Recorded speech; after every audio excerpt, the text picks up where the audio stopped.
Now back to the governor's race, and tonight CBS 4 is fact-checking the candidates. We're doing it with the help of PolitiFact Florida, a partnership between the Miami Herald and the Tampa Bay Times. Tonight, we're looking at the debate over increasing the minimum wage and whether or not Charlie Crist once voted against an increase.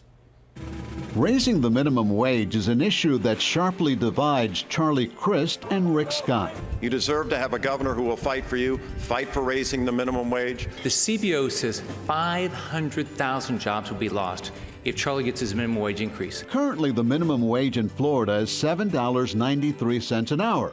Crist wants to raise it to $10.10 an hour.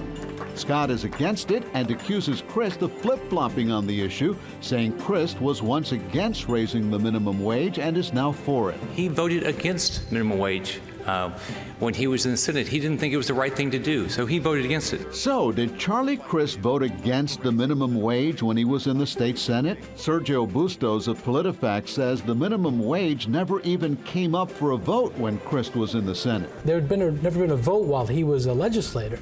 Now, he had made a vote when he was on an economic development board, but that had no actual impact or effect. In fact, Crist was Attorney General when that vote was taken, and it was not binding.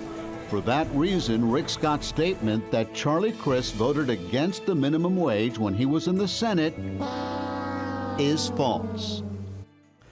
And join me from now until Election Day as we fact-check the candidates for governor. Tomorrow, we'll look into the controversy over high-speed rail.